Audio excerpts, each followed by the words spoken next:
ایک سوال پیدا ہوتا ہے، جب یہ قرآن اور حدیث میں یہ مسئلہ بیان ہوا ہے تو آپ کیا پہلے آدمی ہیں جو یہ پیش کر رہے ہیں؟ کیا اس سے پہلے کسی نے پیش نہیں کیا؟ نہیں، یہی بات میرا خیال ہے. اسلام تو 1400 سال پہلے آ چکا ہے نا. تو بجائے اپنی تحقیق لانے کے، جو تحقیق 1400 سال سے چلی آ رہی ہے، جو ریٹن فارم میں آ چکی ہے اور اسلامی حکومتیں اس پہ چلی ہیں، اس کو کیوں پیش نہیں کرتے آپ؟ میں سمجھا پا رہا ہوں اپنی بات؟ جب اسلامی حکومتیں دنیا میں گئی ہیں، آج مجھے بتاؤ ریٹن فارم کے بغیر کوئی قانون جب تک ریٹن میں نہ ہو کوئی عدالت چل سکتی ہے؟ ارے بولتے کیوں نہیں میرے بھائی؟ دیکھو مجھے ایک بات بتاؤ، پاکستان کا قانون ہے، کوئی بھی لا ہے، کوئی بھی جج کے پاس ایک کیس گیا، جج خود ہی اجتہاد کر رہا ہے بیٹھ کے. ایک دو جج چل جائیں گے، پورا ملک اس پہ نہیں چلے گا. جج کو کتاب دی جاتی ہے، لا لکھا ہوا ہے، اسمبلی میں پاس ہوا ہے، سینٹ میں پاس ہو کے گیا ہے، اسمبلی میں یہ لکھا ہوا ہے، یہ سپریم کورٹ کا فیصلہ ہے، آپ اسی کے پابند ہیں. کیا خیال ہے، ایسا ہی ہے کہ نہیں؟ اب جج وہ کہے کہ میں اندھی تقلید نہیں کرتا، مجھے تو انصاف دینا ہے، مجھے لگتا ہے کہ یہ اس طرح سے انصاف ملے گا، اس پہ اتنا جرمانہ ڈالا جائے.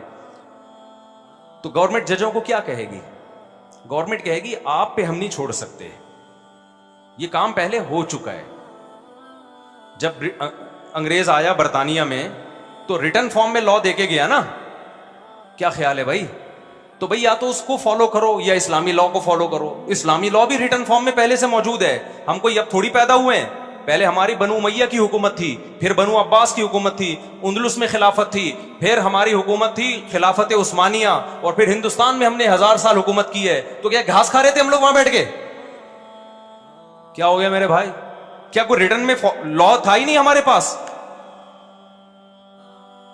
تو نئے نئے جو اسکالرز آ رہے ہیں وہ اکثر سنا ہوگا یہ فقہا نے غلط لکھا ہے، یہ فقہا نے غلط لکھا ہے. اصل میں وہ پتہ ہے کیا کہہ رہے ہوتے ہیں؟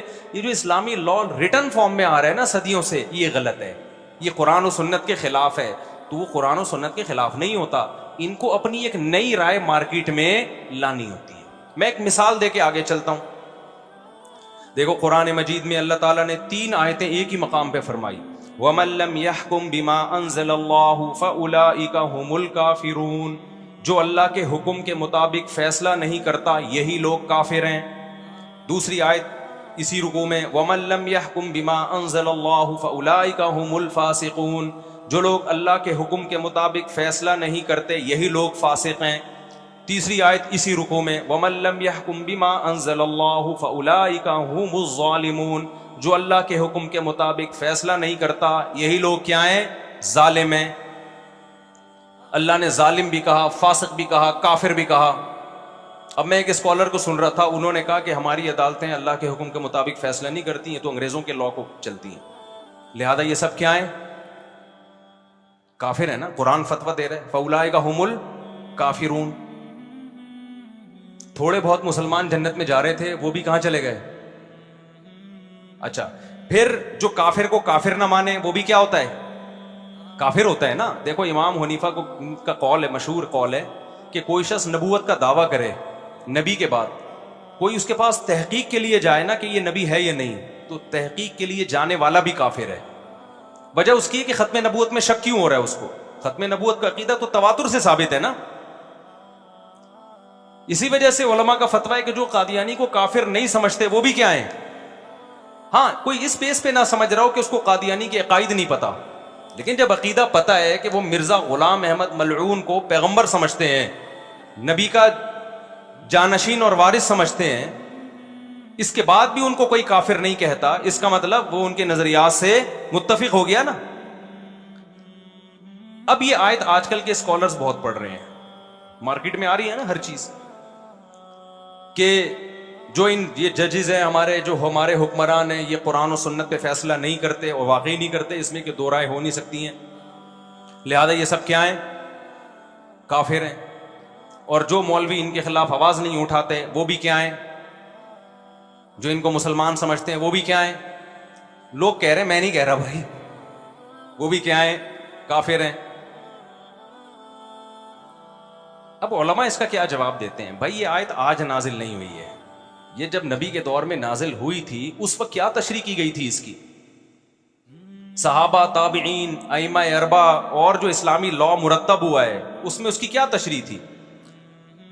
اس میں اس کی تشریح یہ تھی کہ جو شخص اللہ رسول کے خلاف قانون کو برحق سمجھتا ہے، تحکیم کا معنی عقیدہ اس کا یہ ہو، وہ یہ سمجھتا ہے کہ خدا کا قانون غلط ہے اور انگریز کا قانون صحیح ہے، وہ کافر ہے۔ جو عقیدے میں نہ سمجھتا ہو، عملی طور پر فیصلہ کرتا ہو خدا کے قانون کے خلاف، تو یہ عملی خرابی ہے، یہ عقیدے کی خرابی نہیں ہے، وہ گناہگار ہوگا، کافر نہیں ہوگا۔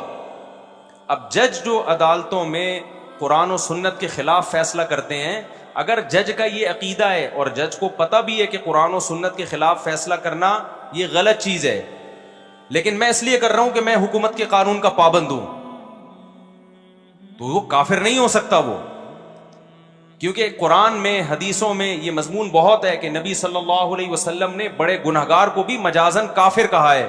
نبی صلی اللہ علیہ وسلم نے فرمایا لا ایمان لمن لا عہد لہ، جو معاہدہ کر کے پورا نہیں کرتا اس میں سرے سے ایمان ہے ہی نہیں۔ تو مسلمان تو کتنے معاہدہ توڑ رہے ہیں، جس کا مطلب سارے کیا ہو گئے؟ بولتے کیوں نہیں میرے بھائی؟ کافر ہو گئے نا۔ پہلے ہی جنت میں شارٹیج چل رہی ہے جانے والوں کی، جو تھوڑے سے بچے تھے وہ بھی کیا کر دیا آپ نے؟ اسلام سے خارج کر دیے۔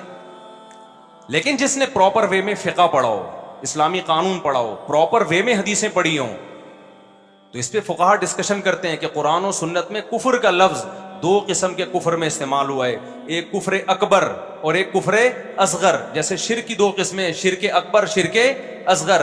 ریا کرنا بھی شرک ہے، آپ کسی کو دکھانے کے لیے نماز پڑھ رہے ہو، یہ بھی شرک ہے، لیکن یہ وہ والا شرک نہیں ہے جس سے آپ کا نگاہ ٹوٹ جائے، آپ ہمیشہ جہنم میں جلو، اس کو شرک اصغر کہتے ہیں۔ نبی صلی اللہ علیہ وسلم نے فرمایا من ترک الصلاۃ متعمدا فقد کفر، جس نے جان کے نماز چھوڑ دی وہ اس نے کفر کیا، وہ کافر ہو گیا۔ تو کیا مطلب؟ پھر تو جو ایک نماز چھوڑے گا جب وہ کافر ہوا تو اس کی بیوی کا نکاح بھی ختم ہو گیا کہ نہیں ہو گیا؟ مسلمان اور غیر مسلم کا تو نکاح ہوتا ہی نہیں ہے۔ نبی نے فرمایا جو شخص پیٹ بھر کے کھائے پڑوسی بھوکا سوئے وہ مومن نہیں ہے، اور 3 دفعہ فرمایا نہیں ہے نہیں ہے نہیں ہے۔ جب مومن نہیں ہے تو پھر کیا رہ گیا پیچھے؟ بولنے پر گورنمنٹ نے پابندی لگائی ہے تو نہیں بولو میرے بھائی۔ جب مومن نہیں ہے، نبی نے 3 دفعہ کہہ دیا، جو خود پیٹ بھر کے کھاتا ہے پڑوسی بھوکا سوتا ہے وہ مومن نہیں ہے نہیں ہے نہیں ہے، تو کیا ہے پھر؟ وہ کافر ہے نا۔ تو اس کا مطلب سارے کیا ہو گئے؟ تو علماء نے اس کی ایکسپلین کیا ہے۔ حدیث میں آتا ہے کہ جو میرے بعد آپس میں کفر مت کرنا، لڑنا مت۔ کیا مطلب؟ مسلمانوں کا آپس میں لڑنا کیا ہے؟ کفر ہے۔ حدیث سے پتہ چلتا ہے نا، کافر مت بن جانا کہ گردنیں مارنے لگو ایک دوسرے کی۔ لیکن قرآن کیا کہتا ہے؟ وَإِن طَائِفَتَانِ مِنَ الْمُؤْمِنِينَ اقْتَتَلُوا، مومنین کی 2 جماعتیں آپس میں لڑ پڑیں تو ان میں صلح کرواؤ۔ دونوں جماعتیں لڑ کے ایک دوسرے کی گردنیں مار رہے ہیں، اور قرآن ان کو کیا کہہ رہا ہے؟ مومن کہہ رہا ہے کہ نہیں کہہ رہا؟ اس سے پتہ چلتا ہے کہ حدیث میں جو کافر کا لفظ آیا ہے وہ کفر دون کفرن ہے، چھوٹا کافر۔ وہ کافر جس سے انسان اسلام سے خارج ہو جاتا ہے، وہ والا کافر یہاں مراد نہیں ہے۔ تو پراپر وے میں جب علم حاصل ہوتا ہے تو کفر کے فتوے احتیاط سے لگتے ہیں۔ ایک اسکالر تقریر کر رہے تھے کہ وَمَن لَّمْ يَحْكُم بِمَا أَنزَلَ اللَّهُ فَأُولَٰئِكَ هُمُ الْكَافِرُونَ، جو قرآن پہ فیصلہ نہ کرے وہ کافر ہے۔ اور کہہ رہے تھے کہ مولویوں سے فتویٰ مت لو، جب قرآن کہہ رہے کہ وہ کافر ہے تو مولویوں کے پاس کیوں جاتے ہو؟ سمجھ میں آ رہی ہے بات؟ تو جنہوں نے مجھ سے یہ کہا نا، یہ اسکالر کا کال پیش کیا اور وہ بھی اس پہ ڈٹے ہوئے تھے کہ سارے کافر ہیں، میں نے کہا مجھے بتاؤ قبائلی علاقوں میں جب آپ لوگ، وہ پٹھان تھے اور وزیرستان کے، میں نے کہا قبائلی علاقوں میں جب آپ لوگ کے جھگڑے ہوتے ہیں تو جو جرگہ سے فیصلہ کرواتے ہو کیا وہ ہمیشہ شریعت کے مطابق ہوتا ہے؟ کبھی شریعت کے مطابق بھی ہوتا ہے اور کبھی شریعت کے خلاف بھی ہوتا ہے۔ تو کیا وہ سردار کافر ہو گئے؟ سعودی عرب کی عدالتوں میں کیا ہر فیصلہ شریعت کے مطابق ہو رہا ہے؟ ہر فیصلہ کیا شریعت کے مطابق ہو رہا ہے؟ پوری دنیا میں کون سی عدالت ایسی بچی ہے جو کہے کہ 100% ہم شریعت کو فالو کر رہے ہیں؟ سوائے افغانستان میں شاید ہوگا، باقی تو کہیں بھی نہیں ہے۔ تو بچا کیا آپ کے پاس میرے بھائی؟ تو میں بتانا یہ چاہ رہا ہوں کہ جب تک پراپر وے میں علم حاصل نہ ہو، نہ آپ کو قرآن کی تفسیر کی اجازت ہے اور نہ آپ کو حدیث کو ایکسپلین کرنے کی اجازت ہے۔ آپ مار کھاؤ گے، گمراہ ہوگے، دوسروں کو بھی گمراہ کرو گے، ضلوا وضلوا کا مصداق بنو گے۔ اور پھر یہ لوگ کہتے ہیں مولویوں کے چکروں میں مت پڑو. بار بار میں کہتا ہوں یہ مولویوں کے چکروں سے نکالنے کا مقصد ہے اپنی مقلد بنانا. یہ جو بار بار ایک لفظ استعمال کیا جاتا ہے نا علماء سے, علماء شخصیت پرستی کی دعوت نہیں دیتے. کسی عالم سے مسئلہ پوچھو گے وہ بتائے گا, دوسرے سے پوچھو گے وہ بھی وہی بتا رہا ہوگا, تیسرے سے پوچھو گے میجورٹی وہ بھی وہی بتا رہی ہوگی. وجہ کیا؟ وہ کتابوں میں دیکھتے ہیں, وہ کتابیں جو صدیوں سے چلی آ رہی ہیں. تو جلدی میں اسپیڈ بڑھا کے کوشش کر رہا ہوں کہ بات کو بہت اسپیڈ کے ساتھ ختم کروں. تو اب ایک بات خوب اچھی طرح سمجھو کہ یہ جو فقہ مرتب ہوا, اسلامی قانون جو علماء محدثین فقہا نے مرتب کیا, یہ اسلامی قانون کا حصہ بنا ہے, اسلامی عدالتوں میں ہمیشہ سے رائج رہا ہے. اس میں ایک ایک جزیہ موجود ہے. ہمارے سامنے ایک دفعہ مسئلہ آیا, مسئلہ کسی گاؤں میں شخص نے پوچھا. اس نے یہ پوچھا کہ میرا پہاڑ جس پہ میں نے فصلیں اگائی ہوئی تھیں وہ سرک کے کسی دوسرے کی زمین میں چلا گیا ہے, اور دوسرا دعویٰ کر رہا ہے چونکہ یہ پہاڑ پورا میرے زمین پہ آ گیا ہے لہذا یہ کس کا ہے؟ میرا ہے. آپ نے کبھی ایسا مسئلہ سنا؟ کبھی ہم تو حیران ہو گئے بھائی سچ جھوٹ بول رہا ہے, کیا کر رہی ہے. ایسا بھی ہوتا ہے کہ پہاڑ ادھر سے ادھر چلے ہیں.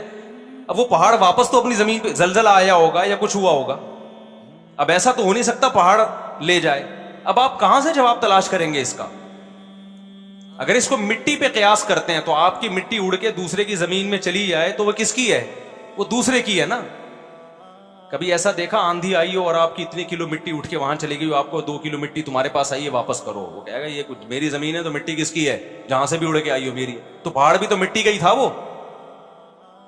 لیکن آپ حیران ہوں, ہم نے جب کتابوں میں تلاش کیا, صدیوں پرانی کتابوں میں, یہ جزیہ بھی ہمیں کتابوں میں مل گیا. کیونکہ یہ پہلے ہوا ہے عدالتوں میں, یہ کیس اسلامی عدالتوں میں آیا ہے کیس, اور اس وقت کے علماء مفتیان کرام نے تحقیق کر کے جواب لکھا ہے.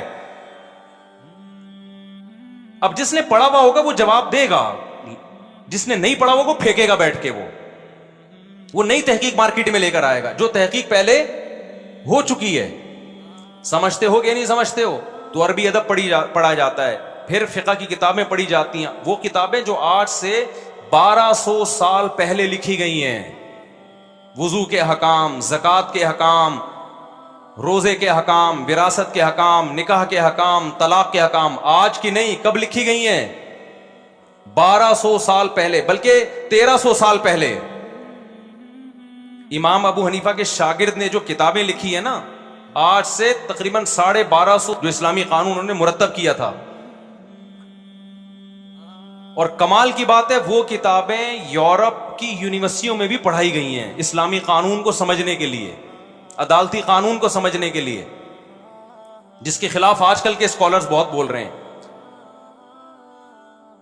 پھر بخاری پڑھائی جاتی ہے, مسلم پڑھائی جاتی ہے, اسماء الرجال. پھر جب حدیث پڑھائی جاتی ہے تو سب سے پہلے اصول حدیث کہ حدیث صحیح کسے کہتے ہیں, ضعیف کسے کہتے ہیں, حسن کیا ہوتی ہے, حسن لعینہ کیا ہوتی ہے, حسن لغیرہ کیا ہوتی ہے, صحیح لغیرہ کیا ہوتی ہے, صحیح لعینہ کیا ہوتی ہے, یہ سب پڑھایا جاتا ہے. اسماء الرجال کیا ہوتا ہے, کس راوی کا کیا مقام ہے. آپ کو بہت سے ایسے راوی ملیں گے, بعض لوگوں نے کہا یہ کذاب تھے, دجال تھے, لیکن محدثین نے کہا ان کی جرح کا اعتبار نہیں ہے. لیکن جب کوئی یوٹیوبی اسکالر ہوگا نا, وہ آ کے کہہ دے گا فلاں نے اس کو ضعیف کہا ہے, بس آپ مان لو گے. آپ کے پاس اس کے علاوہ اور کوئی دلیل ہی نہیں ہے, کیونکہ آپ خود اس فیلڈ کے ماہر نہیں ہو. لیکن جو اصول حدیث کو جانتا ہوگا اسے پتا ہوگا کہ بھئی یہ قول معتبر نہیں ہے, کسی کا اس راوی کو ثقہ کہہ دینے کا کوئی اعتبار نہیں ہے, کسی کا اس کو ضعیف کہہ دینے کا کوئی اعتبار نہیں ہے. مرسل حدیث حجت ہوتی ہے کہ نہیں ہوتی؟ آج اتنے بڑے بڑے پھینکو ہیں. ایک حدیث ہے مرسل ہے, ایک صاحب نے کہا مرسل حدیث بالاتفاق ضعیف ہوتی ہے. مرسل کہتے ہیں کہ تابعی ڈائریکٹ نبی سے بیان کر دے, صحابی کا واسطہ حذف کر دے. کئی بالاتفاق لوگ کہہ رہے ہیں ضعیف حدیث ہے. کچھ بھی پتا نہیں ہے, نہ الف کا, نہ با کا, نہ تا کا. پھینکتے رہو بیٹھ کے, یوٹیوب کی دنیا میں پھینکتے رہو, اور لوگ بیٹھے ہوئے لپیٹنے کے لیے. سمجھتے ہو بات کو کہ نہیں سمجھتے؟